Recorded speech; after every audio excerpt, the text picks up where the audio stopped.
Shalom Israel. First and foremost, I want to say all praises, honor, and glory to Yahweh Hashem Yahweh Shai. Double honors to the apostles and the elders of Great Millstone. Salutations to you brothers throughout the four corners of the earth, teaching the truth and righteousness and sincerity.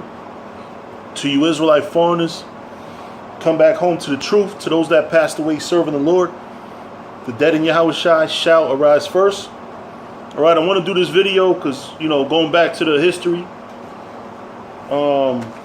it's very, coming up in the truth, to me, it was a very important thing to learn history, because this is the way we prove some prophecies, the 12 tribe sign, prove who Jacob is.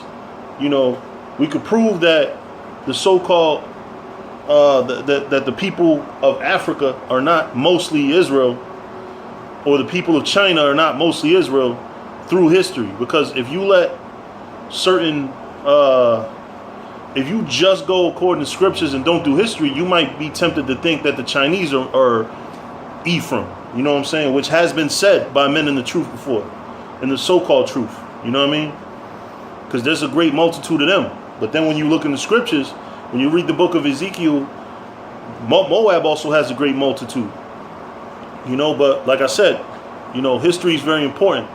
I'm gonna go into this book, right? It's American Indian War Chiefs. American Indian War Chiefs. This is not a book that I found a lot of great information. Most of this book goes into the brutality of Esau, but it's something that is very well documented and known by brothers in the truth. All right, unless you're looking for a book that actually tells you about the brutality that the so-called white man had in taking over this land, then this book isn't going to give you a lot of big gems. Like, it's not nothing that's going to blow your mind. But one thing that is going to, that kind of captivated me, of course, those of us in the know, we know the scriptures, so this isn't a big surprise, but it is refreshing to see a book that actually, references the white man with such stunning accuracy. You know what I'm saying? In page 59 of this book, just so you know I ain't bullshitting, look at what it says here. Hairy man from the east. All right? The hairy man from the east is talking about the so-called white man. All right? So just to kind of course, we want to relay as much of this to the scriptures, because it do come from the scriptures. All right? I want to get Genesis chapter 25 and 25. And the first came out red all over, like an hairy garment, and they called his name Esau. All right, so Esau was red and he was hairy. Just to back it up a little further, Genesis 27:11, and Jacob said to Rebekah his mother, behold, Esau my brother is a hairy man, and I am a smooth man. So hairy is a attribute of the so-called white man. It says, verse 23 in the same chapter, 27, Genesis. And he discerned him not because his hands were hairy. So he touched the motherfucker's hands, and this shit was full of fucking hair. As his brother Esau's hands, so he blessed him. So the hairy man from the east, because remember, we was in America is the Western Hemisphere. So anything coming from Europe, anything coming from Africa, anything coming from the Middle East, that's the East. When you're in the West. All right. So it's a little excerpt. It's a little excerpt written by Luther Standing Bear. He's a so-called Native American author. It says, we did not think of the great open plains, the beautiful rolling hills, and winding streams with tangled growth as wild. So the Native Americans that lived in this land with all these animals running around and everything, and also the South America and Central America, they didn't think of this place as wild. All right, this wasn't a wilderness. You had animals, you had horses, you had animal life, plant life, and they didn't think of it as wild. Why? Because if you're a whatchamacallit, I'm sorry, if you're a civilized people, you have your animals in order. You don't have to put them in cages like the white man does. That's not putting them in order, man. The Lord gave Adam dominion over the animals. You know what I'm saying? He gave our people dominion over the animals. So we was able to tame our horses, tame our lambs, tame our sheeps and all that. All right? So to them, with all these beautiful hills, streams of water, you know what I'm saying, and trees growing everywhere, it was not, they didn't think of it as wild. They thought of it as nature. And then it says here, only to the white man is the hairy man from the east, by the way, was nature a wilderness, and only to him was the land infested with wild animals and savage people. So only the white man thought that the people here were savages and that the animals were wild. The animals were in their fucking order, man. But, you know, relating back to the scriptures, because this is right out the scriptures. But these are Native Americans. For them to be wild, they're coming out of the scriptures. Right? So let me get this, you know, again, going into the scriptures. Because this is what the Lord prescribed for us to get the, you know, get our understanding from.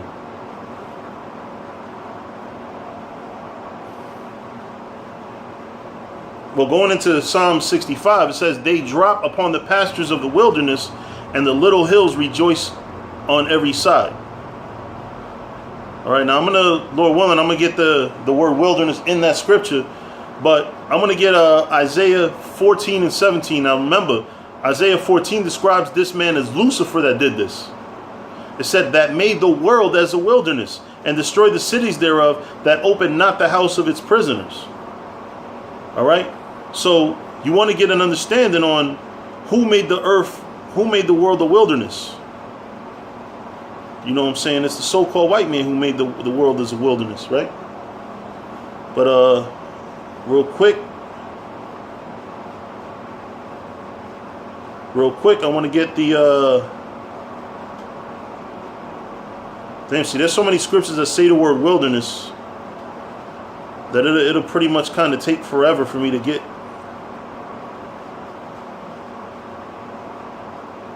the oh no, this is the KJV light anyway. Alright. Now I want Psalms. The 65th Psalm. And I believe the word wilderness was in the 12th verse. Yeah. Wilderness. It says wilderness. The word for wilderness in Hebrew is ma-dabar. Ma-dabar. It means pasture, uninhabited land, wilderness, large tracts of wilderness around cities, wilderness, figuratively. So it's not actually wild. It's just the Hebrew word, which basically means pasture. Right? So it goes to show how the so-called white man viewed these things as wilderness in a different way. You know, like these things are taking the course of nature, and the so-called white man looks at that in a bad way, right? That's basically what the context means here, right? Because wilderness in the scriptures isn't necessarily a bad thing, but when it comes down to, you know, things being out of your mortal control, that's wilderness to you. All right, it says, to us it was tame. So to the Native Americans, you know what I'm saying, all the things of nature, the animals, the plant life, you know, rain and all that, you know, they understood it. They had the understanding of the Most High to understand that these things, you know, have their due season and everything comes when it's supposed to. So it says, earth was bountiful, and we were surrounded with the blessings of the great mystery.